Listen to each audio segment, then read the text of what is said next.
Hello' everyone, নমস্কাৰ জনাইছোঁ সকলোকে মোৰ অন্য এটি ভিডিঅ'লৈ। আশা কৰোঁ ভিডিঅ'টি চাই সকলোৱে ভালে পাব। আৰু যোৱাকালি যে বহুত বতাহ বৰষুণ দিছিলে, তাৰপিছত এয়া আমবিলাক সৰিলে, খুৰীমাহঁতে আম দিলে আৰু বাইদেৱে আজি আচাৰ বনাবলৈ এনেকৈ কাটি দিলে।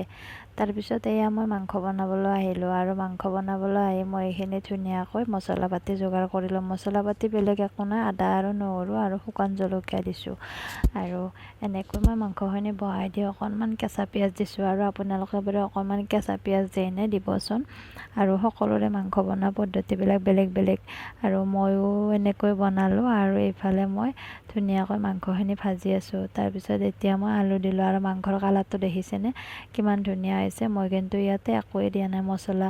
আৰু এইফালে মই বিলাহীখিনিও মাৰি থৈ দিছিলোঁ মিক্সিতে, আৰু এইখিনিও মই দি দিলোঁ। কিন্তু মই এতিয়ালৈকে জলকীয়া আদা নহৰু একোৱে দিয়া নাই, কাৰণ কি আমাৰ বাবুৱে খাব যে, অকণমান দেৰিকৈ দিম। তাৰপিছত মই সিয়াৰ ধুনীয়াকৈ মাংসখিনি কাঢ়ি থৈ দিলোঁ জলকীয়া নিদিয়াকৈ। আৰু এয়া আমাৰ বাবে ভাত সাজিলোৱে খাবলৈ, আৰু ধুনীয়াকৈ মই সাজি লৈছোঁ। আৰু মাংস আজি এনেকৈ বনালোঁ। আৰু আজিৰ ভিডিঅ'টি ইয়াতে সমাপ্ত।